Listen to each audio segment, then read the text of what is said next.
തൃശ്ശൂരിൽ പറഞ്ഞു വെച്ച ഗ്യാരണ്ടി അല്ല, ചെയ്തതാണ് ആക്ച്വലി മോദി എന്നവിടെ പറഞ്ഞിരിക്കുന്നത്. ഗ്രാസ് റൂട്ട് ലെവലിൽ 10 കോടി ടോയ്ലറ്റ്സാണ് മോദി ഭരണത്തിൽ വന്നതിന് ശേഷം കൊടുത്തത്.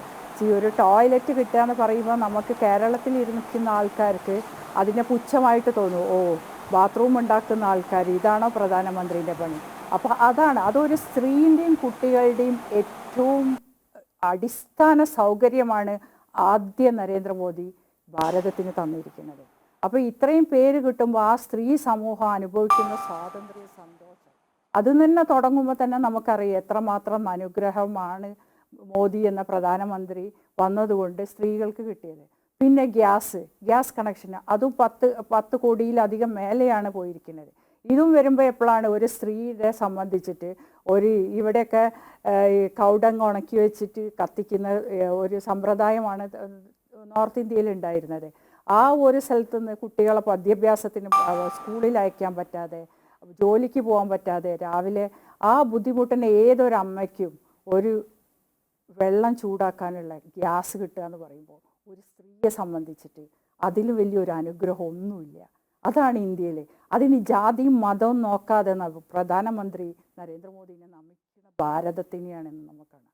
ഭാരതത്തിലെ സ്ത്രീകൾ ഇന്ന് അനുഭവിക്കുന്ന ഓരോ സ്വാതന്ത്ര്യത്തിനും ആ ഓരോ തലങ്ങളിൽ പിന്നെ ഭാരതത്തിലെ സ്ത്രീകളാണ് ഭരണത്തിൻ്റെ നാരീശക്തി കൊണ്ട് മാത്രമേ പവർഫുൾ ആവാൻ പറ്റൂ. ഭാരതാമ്മയെ പൂജിക്കുന്ന നമ്മൾക്ക് ഭാരത സ്ത്രീകൾക്ക് എന്നാണ് ഇവിടെ സ്ഥാനം കിട്ടിയിട്ടുണ്ടായിരുന്നത്? ഈ വെള്ളിക്കരണ്ടി സ്വർണ്ണക്കരണ്ടി കൊണ്ട് കൊണ്ടുവന്ന ഇന്ദിരാഗാന്ധി പ്രധാനമന്ത്രിയായി. ഞാൻ ജീവിക്കുന്ന നാട്ടിലെ ഒരു പ്രധാനമന്ത്രി സ്ത്രീ ഉണ്ടായിരുന്നുള്ള എൻ്റെ അഭിമാനം തന്നെയാണ്. പക്ഷെ അവർ വന്ന സാഹചര്യവും ഇന്ന് ഭാരതത്തിന് വിദേശകാര്യമന്ത്രി സുഷമാജി, ഫിനാൻസ് മിനിസ്റ്റർ നിർമ്മല സീതാരാമൻ, അതേപോലെ ഡിഫൻസ് മിനിസ്റ്റർ, ഭാരതത്തിൻ്റെ ഏറ്റവും വലിയ സ്ഥാനങ്ങൾ ഒരു സ്ത്രീകൾക്ക് കൊടുത്തുകൊണ്ടാണ് ഭാരതത്തിൻ്റെ കെട്ടുറപ്പിൻ്റെ ഭാരതത്തിന് എന്താണ് സ്ത്രീകൾക്ക് കിട്ടുന്നത്, ഭാരതത്തിലെ സ്ത്രീയെ എത്രമാത്രം ബഹുമാനിക്കുന്നു, അവരുടെ സുരക്ഷിതത്വം എങ്ങനെ നോക്കുന്നു എന്നുള്ളത് ആ മോദി നമുക്ക് കാണിച്ചത്. അതുമാത്രം മതിയല്ലോ. ഇന്ത്യ നയിക്കുന്നത് ആരാണ്? Finance ministers. എല്ലാം കഴിഞ്ഞാൽ അതാണ് വരുന്നത്. ആ ലെവലിൽ നമുക്ക് ഭാരതം ഇങ്ങനെയാണ് കാണിച്ചു തരുന്നത്. പിന്നെ മുസ്ലിം സ്ത്രീകളെ കാര്യം എന്ന് പറഞ്ഞാൽ അവിടെ മുത്തലാഖ് ബില്ല് ഏറ്റവും അനുഗ്രഹിക്കപ്പെട്ട ഒരു ബില്ലായിരുന്നില്ലേ അത്? മുത്തലാഖ് ബില്ലിൽ വരുമ്പോൾ ഓരോ മുസ്ലിം സ്ത്രീയും സുരക്ഷിതത്വം, എൻ്റെ പ്രധാനമന്ത്രിയുടെ കീഴിൽ ഞാൻ സുരക്ഷിതയാണ്, എനിക്ക് സംസാരിക്കാനുള്ള അധികാരമുണ്ട്, എനിക്ക് നിയമത്തിൻ്റെ മുന്നിൽ പോകാനുള്ള അധികാരമുണ്ട്, എൻ്റെ കുട്ടികളും ഞാനും സുരക്ഷിതമാണ് എന്നുള്ള തോന്നിക്കാൻ ഓരോ സ്ത്രീക്കും ശക്തി നൽകിയ പ്രധാനമന്ത്രിയാണ് അവിടെ സംസാരിച്ചത്. അപ്പോൾ ഏത് പറയണോ ആ ഉറപ്പിന് എല്ലാ വിഷയങ്ങളിലും എടുത്തു നോക്കിയാലൊക്കെ നമുക്ക് കാണാൻ പറ്റും. ഇപ്പോൾ കർഷകരെ കാര്യം ഇപ്പോൾ ഇവിടെ പറഞ്ഞ പോലെ ജോർജ് സാറിൻ്റെ കർഷക സമരം ഉണ്ടാക്കി ഇവിടുത്തെ കർഷകരെ മുഴുവനും ബോധം കെടുത്തിയ പോലെ ഇന്ത്യ ഒട്ടുക്കും ഒരു പ്രചരണം ഉണ്ടാക്കി. കർഷകരെ അങ്ങനെ ചെയ്യണം, ഇങ്ങനെ ചെയ്യണം. ഇതുപോലത്തുള്ള ഒരു ശൈത്യകാലത്ത് ഇവിടെ കർഷക സമരം നടന്നു. അതെന്താണെന്ന് നമ്മൾ തിരിച്ചറിഞ്ഞില്ലേ? എല്ലാത്തിൻ്റെയും സത്യം നരേന്ദ്രമോദി എന്ന് പറയുന്നത് രാഷ്ട്രരക്ഷ, ധർമ്മരക്ഷ, സ്ത്രീരക്ഷ, ഈ 3 സംഗതികൾ ഒത്തൊരുങ്ങിയ ഒരു ശ്രീരാമൻ്റെ വിശ്വരൂപം തന്നെയാണ് നമ്മൾ കാണുന്നത് ഇന്ത്യയിൽ.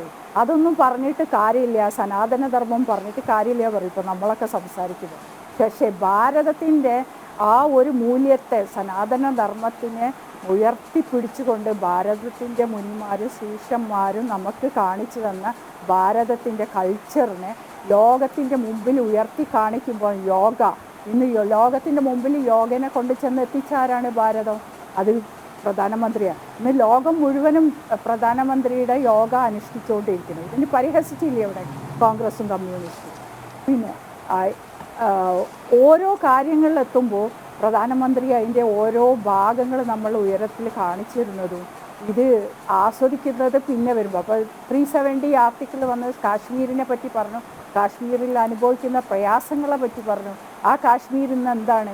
ഏറ്റവും വലിയ ഒരു വിനോദസഞ്ചാര കേന്ദ്രമായിട്ട് മാറിയിരിക്കുക. കാശ്മീരിലെ ഓരോ മുസ്ലിങ്ങളും ഇന്ന് മെഹബൂബ അവരുടെ മകള് പോലും കാശ്മീരിൻ്റെ സൗന്ദര്യത്തെ എങ്ങനെയാണ് അവർ ഭീകരവാദത്തിൽ നിന്ന് മാറി ആസ്വദിക്കുന്നത് എന്ന് പറയുന്നത്. പിന്നെ ഭീകരവാദത്തിന് അടിച്ചമർത്തി നമുക്കുള്ള സുരക്ഷത കൊണ്ടുവന്നു എന്നും അവിടെ കേൾക്കുന്നു ഇവിടെ കേൾക്കണമെന്നല്ല. ഇന്ന് ഭാരതത്തിന് ചോദിക്കാനും പറയാനും ആളുണ്ട്. ഇന്ന് ഭാരതം ലോകരാഷ്ട്രങ്ങൾക്ക് മുമ്പിൽ നിൽക്കുന്നത്, ഭാരതത്തിൻ്റെ പാസ്പോർട്ടായിട്ട് പോകുന്ന ഓരോ പൗരനും നമ്മുടെ ബഹുമാനിക്കാനുള്ള, മറ്റ് ദേശക്കാർക്ക് ബഹുമാനിക്കാനുള്ള ഒരു സ്ഥാനം നമുക്ക് ഭാരതീയന് ഉണ്ടാക്കി തന്നു എല്ലാത്തിനും. കാരണം ഭാരതത്തിൻ്റെ സംസ്കാരത്തെയാണ് ഇന്ന് അവരെല്ലാം ഉയർത്തിക്കാണിക്കുന്നത്. സംസ്കൃത ഭാഷനെ കളിയാക്കും. എത്ര പേർക്കറിയാം സംസ്കൃതം ഭാരതത്തിൽ? കേരളം തന്നെ എടുത്തു നോക്കൂ നിങ്ങൾ. ഇന്ന് സംസ്കൃതം 36 രാജ്യങ്ങളിൽ, ലോകരാജ്യങ്ങളിൽ പഠിച്ചുകൊണ്ടിരിക്കുന്ന സംസ്കൃതത്തിന് ഇവിടെ കൊണ്ടുവരാം.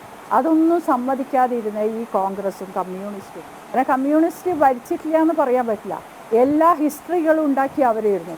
ഹിസ്റ്ററിനെ മാറ്റിമറിച്ച് വേറൊരു ഹിസ്റ്ററി കൊണ്ടുവന്ന് എല്ലാ മുഗളന്മാരും എല്ലാ ഇംഗ്ലീഷുകാർക്കും സ്ഥാനം കൊടുത്ത ഒരു ഹിസ്റ്ററിനെയാണ് നമ്മളെ കുഞ്ഞുങ്ങളെ നമ്മൾ പഠിപ്പിച്ചത്. ഭാരത സംസ്കാരത്തെ പഠിപ്പിച്ചിട്ടില്ല. കാരണം ഭാരത സംസ്കാരം 7000 വർഷങ്ങൾക്ക് മുമ്പുള്ളത് എഴുതി വെച്ചത് തന്നെ. ഓരോ കുട്ടി വളരുന്നത് തന്നെയാണ്, ആ കുട്ടി തന്നെയാണ് ഇവിടുത്തെ പെണ്ണിൻ്റെ സുരക്ഷ. കാരണം നമ്മളൊരു പെണ്ണിനെ ബഹുമാനിക്കാൻ പഠിപ്പിച്ചാൽ മാത്രമേ നമ്മളുടെ ഈ നാട്ടിലെ ഈ പ്രശ്നങ്ങൾക്കൊക്കെ പരിഹാരം ഉണ്ടാവുള്ളൂ. അപ്പോൾ അതൊക്കെ ഒരു സംസ്കാരത്തിൽ നിന്നുണ്ടാവണം. സംസ്കാരം എന്ന് പറഞ്ഞ ഒരു സംഗതിനെ ഏറ്റവും അധികം ഉയർത്തിപ്പിടിച്ച ഭാരതത്തിന് ഇന്ന് ഉയർത്തെഴുന്നേക്കാൻ നരേന്ദ്രമോദിക്ക് സാധിച്ചു.